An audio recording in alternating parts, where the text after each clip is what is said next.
Hey guys, I am going to do a quick running around and wanted to hit a topic that somebody had emailed me about with what's going on with their partner's ex.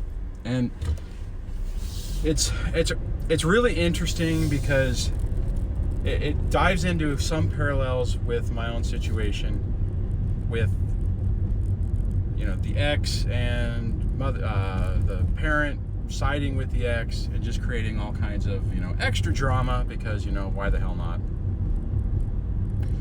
So the thing is, the first thing is that you have to understand that narcissistic personality types love chaos. They are going to look for chaos. They want chaos. They are going to be devoted to living in as much stress and stuff as possible. The issue is they also are going to be looking for maintaining their own image and making sure that what they're doing is looks the best and stuff like that.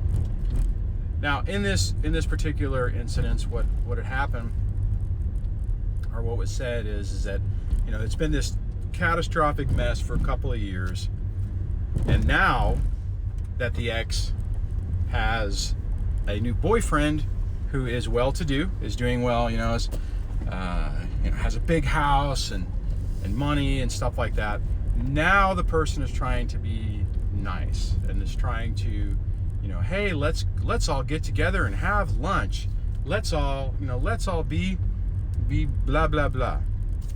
And for us, you're looking at it and you've been the target of attacks and everything for so damn long that you kind of are caught off guard. You're looking at it going, well, oh shoot, what the hell does this mean? Is it beware of the nice? Is it? I'll put a link to my other video on that in the corner. And the thing is you have to, to be perfectly honest, these people they're not that complicated. So take a step back, look at it simply and logically and methodically. And to me, this is an easy one. Because the other thing in the email is that all the previous relationships that this person has had, all the little laundry list of boyfriends that they have every few months, have been basically dirtbags, right? Not high quality people, not somebody that you're wanting to introduce to anyone. So now all of a sudden there's this high value person, high value guy, you want to call him that, and now she's wanting to change. And you can see where I'm going on this. And before I jump into that, let me just back up for a moment and relate it to my situation. You guys know that my ex, as far as I know, is dating, and I'm trying to find a place to pull in here. And that person, that guy, who, as far as I know, lives with his mom, is unemployed, is basically could be young enough to be her son, but she won't. The kids have seen him, but nobody else. She's not brought in public. He's not coming to events. He's not coming to graduations. There's not. To never see his car. Well, as far as I know, he doesn't have a car, but whatever, right? And I get it. This guy is not not somebody necessarily you would be proud of. Probably a great guy, right? Probably a very empathetic person. I kind of feel sorry for the guy because I know what he's going through, and I've heard the kids talk about some of the problems that they've had with their relationship. It makes absolute sense. I can feel for this guy that he's basically walked into the viper den and he thinks it's not. Whatever, that's his lesson to learn, whatever. But he's not somebody that is, not to be whatever, but he's not competitive with me. I mean, he's not the same type of caliber of person as me.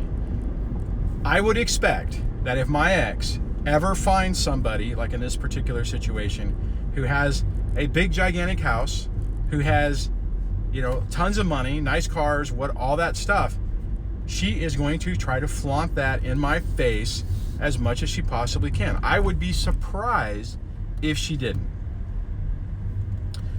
So that's the thing to think about. That's the thing to remember on this crazy ass BS, is the context of what's going on. So stand by, let me switch around here a little bit. All right, I'm just going to switch venues here for a minute. Okay, this leaves you with two options.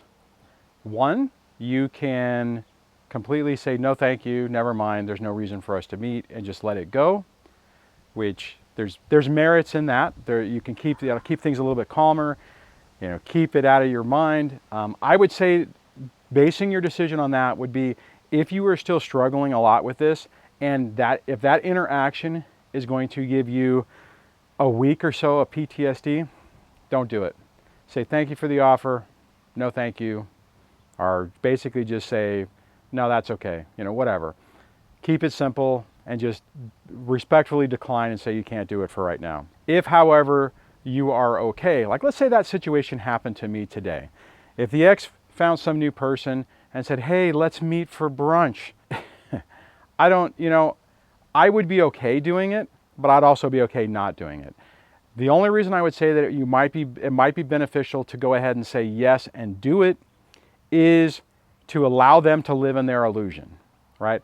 If you understand what you're dealing with and you understand who they are and you understand how they operate, then you understand the mentality about all of this crap. All the other previous examples where you were interacting with the person and they were being a butthead and they were being difficult, makes sense because they were lashing out and they were trying to make sure that to keep things as tense as possible. In a situation like this, whenever they think that they've super won, right? They have a new prize, they have a new person in their life that's better than you and better than what you have, and I want to rub it in your face.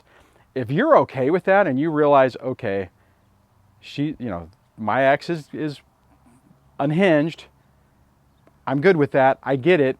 This next person that they're with is either a target or they're the same type of person. If you could be okay with that, then going and pretending to be nice and play nice has some benefits because they might, maybe, not focus the energy on you. Now, this could also go completely south. They could sit down and in this situation with the person having money, the person could be like, well, I'm super rich and, I think she should have all the custody and you're a scumbag. You don't know. The thing is that if you were to engage with it, if you were to interact, then potentially, if you're okay with it, if you can do that without a negative impact to you, then fine. Then you can do that and the ex can go off feeling all smug and superior. Ultimately, you don't care. And this rolls into the final part of this I really want to get into, and that is everything that the ex is doing is irrelevant. It doesn't matter. You need to focus on your life. You need to focus on your environment and getting better. Now, I understand that our exes do a lot to basically destroy our lives.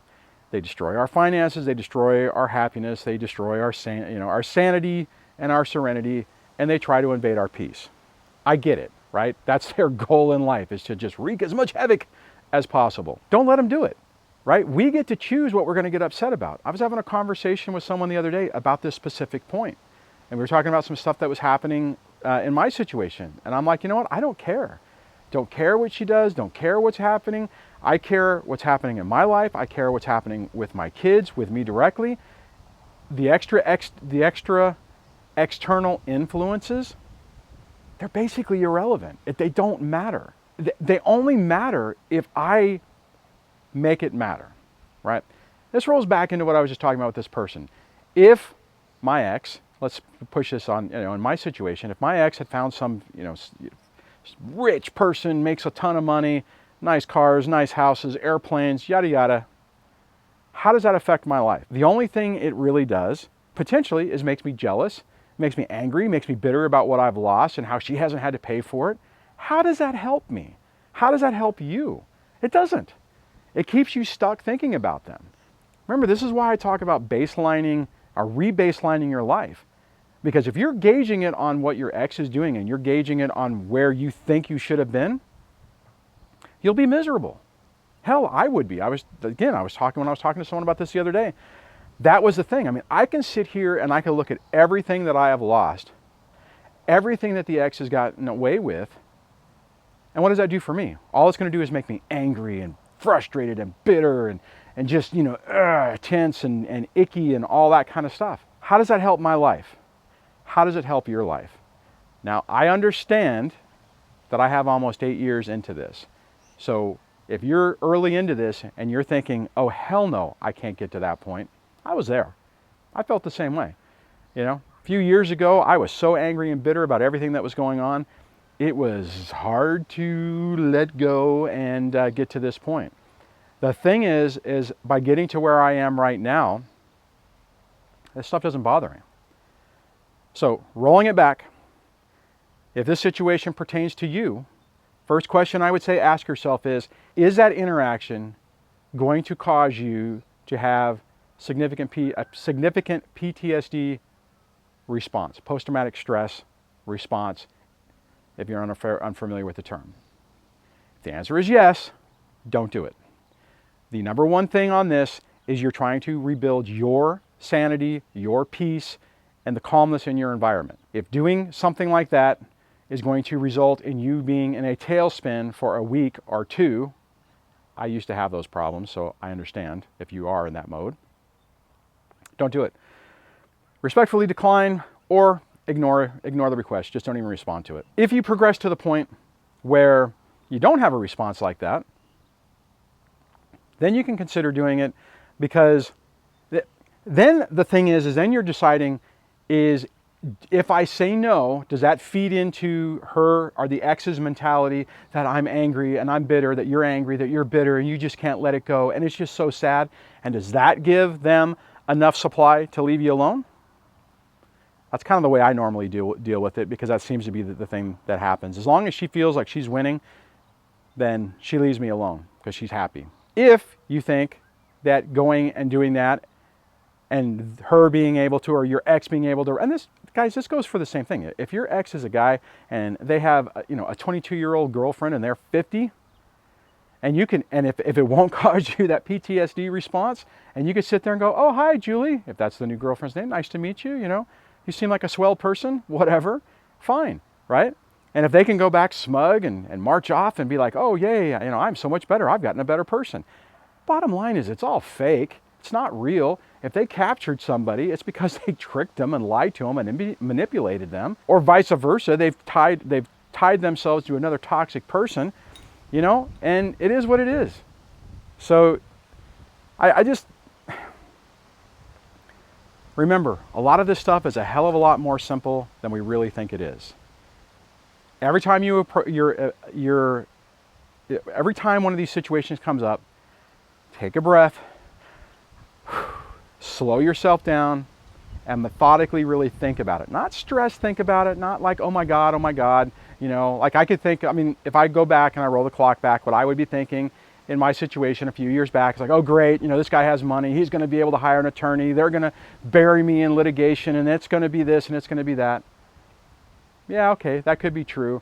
I don't know how much time I wasted worrying about stuff that never happened, that I never had to deal with, and it just negatively affected my life. Don't do it to yourself. Don't do it to yourself. Hopefully this was helpful. If you've had to deal with this, actually, I'm curious if you guys have seen this where your ex is with somebody who's really not that great. So they're kind of like, oh, I'm not with anybody. And then as soon as they get with somebody that now they're kind of like proud of, they're like, oh, look at my new person. I'm curious to see if you've experienced that. So share that in the comments below. I'd love to kind of get some data points on that. Hopefully you're doing okay. Take it slow.